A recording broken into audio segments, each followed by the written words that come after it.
And I'm Lisa.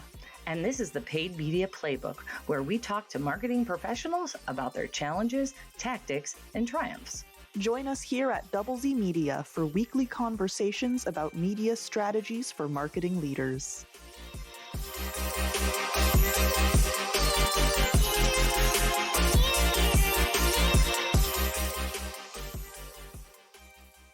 Well, if there's one conversation I cannot escape, it is the rise of AI in paid media. Oh my Lord, I agree. Matter of fact, just saw a speaker at MCI, this marketing group I belong to, and it was Josh Dunn. He is the founder and CEO of Premier Media Group, and they do a bunch of local publications, and they do sponsored content. They do all sorts of things, but they have banned any use of AI in any of their content creation, which I think that makes a lot of sense from a local perspective, because if you're going to, like, Northwest, I think it's called Travel and Life, is one of their new publications. And, if you're going to talk about, a trip to Banff or something, right, then you're going to want that play-by-play that's really up to date. And you're not going to be able to really call on AI to have an accurate example. What do you think? It really lacks authenticity and sincerity. I just think it's so fascinating. Every conversation that we've had about AI, it's always about content creation. And that's all anyone wants to talk about, which is that's the new sexy thing that AI is doing. But it has so many more capabilities than that. And it just feels like it's limiting people's understanding and utilization of it as a tool instead of a crutch. I agree that the content creation is the sticking point. And I don't know if I shared this with you. I heard this story, I think it was on NPR, but it was just like the woman had spent years researching a book, right? And writing her book. And it comes out and she goes to Amazon to see her book the day after it went live. And she looked, and there were 2 books that were summaries of her book already out the day after she released it. And she was just like, what? It took me years to research this. How could somebody but it was just completely AI summaries that someone was selling. Mm-hmm. And it was like a fake name. And they had done a bunch of this, and they just do it. And so that's why I think it's because that's the sticking point this is the one thing that isn't helpful, plagiarizing people's work, plagiarizing people's faces and voices, and that sort of thing that's why everyone's freaking out about that. Everything else, it's helpful. But you're right, we're not talking about it as much because it is a tool. It is a wonderful tool if you're looking for a way of organizing your information, right? Or looking for machine learning with our digital media, right? So we can optimize easier because it's smarter than we are. Yeah, it's really good at ingesting data and spitting out answers. But even the talks that we go to that are evangelizing AI, saying everyone who doesn't use AI is going to lose their job and all that stuff. How many times have we heard that? Yeah, you better embrace it because the people who didn't embrace it are all out of business now. But even those people are only bringing up the content creation side of it. And no, it is true. What are you thinking of in particular? As far as examples of, I'm just thinking back to the DigiMarCon event that we went to recently. Oh, yeah. And there were several speakers who were just all about why AI is the greatest. Everyone should fire all of their creative teams and just use AI. Oh, right. And just get the content. It doesn't matter if it's shitty or not. Just get it out there. Mm-hmm. That was one of the lessons, right? It doesn't matter. That wasn't related to AI, although I think that's why we're seeing so much of this, because it's true. When you're looking at organic content, volume is so much more important than quality. At least as far as the algorithms go, is Meta going to not promote, because that's a paid word, but are they going to push your post to more people? Well, I don't know. Have you posted twice a day for the last 3 weeks? If so, they'll probably value you more. And so there's but I also feel like they are getting, and we did learn this at that conference, I think, that they are getting savvy enough meaning the algorithms, to see if you're regurgitating stuff. Possibly. And same with like photographs, right? You're posting a photograph, and embedded in those photographs is a location of when it was taken and that sort of thing. And so it can tell you, is this what it says it is?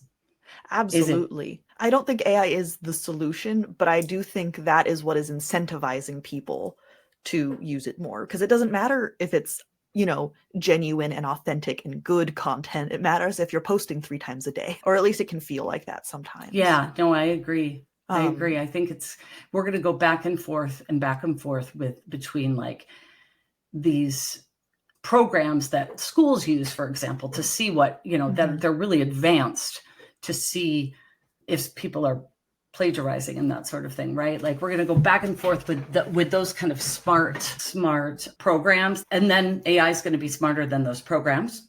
And then because it's going to have to write those programs.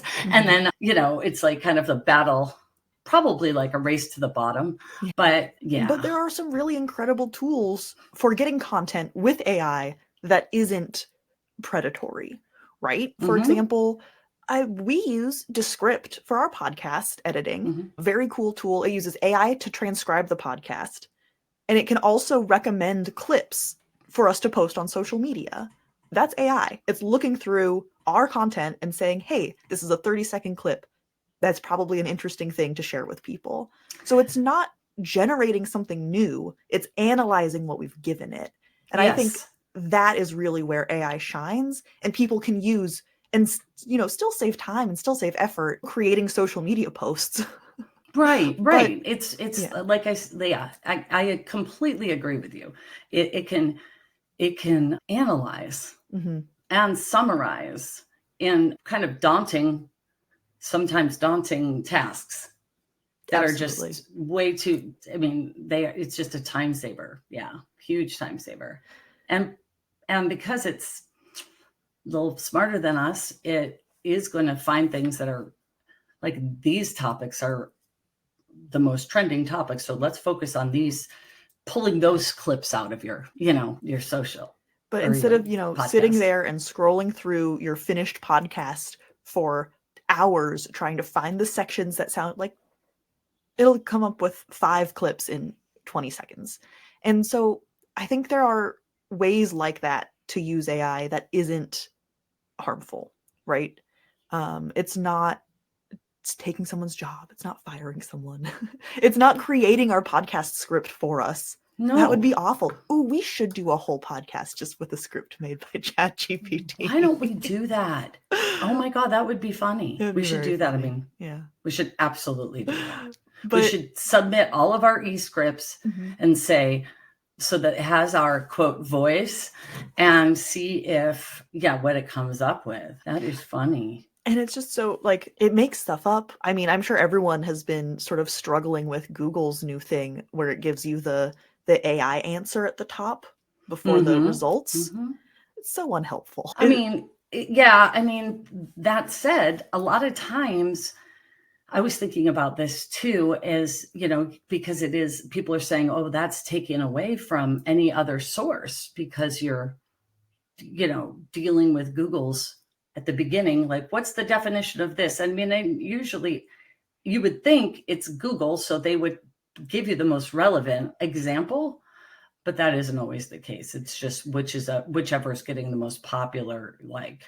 It's not great at evaluating its sources, I think is what I've noticed. Yeah. And it'll pull in information, and it shows you where it gets the information from, which that's useful, but those are usually could have just been the top search results anyway. I still have to click on a link and read the real article. Yeah. But it will combine information in a way that just becomes nonsense. Right. And I don't know. It's that idea of like trying to use it to circumvent human input instead of using it to, enhance or streamline where it's really showing its weaknesses. 100%. Like so many optimizations and, digital strategies are based around the computer knows if someone clicks on what we want it to click on, and it can use that information to figure out who else is likely to click. Like that we couldn't do half of what we do without machine learning, is really what Yeah. we call it, because that's a little bit less of a flashy jazz hands, don't look at the man Yeah. behind the curtain name. I know. And yeah, I was trying to explain it a little bit to my family in Florida, and yeah, it was interesting. And then my sister is a meteorologist for the Air Force. She just retired, but it was just interesting to hear her take on it too, because of how it can predict the weather and how it,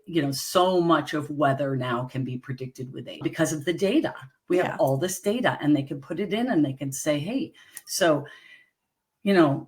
I think that is neat. I think that's really neat, like, because it's going to take into consideration all of these factors that you wouldn't always do. And I know that, my sister had done a bunch of efficiency things using that, because like, there's no reason why we shouldn't have all of this stuff automatically plotted out. We shouldn't be doing this by hand. Yeah. That sort of thing.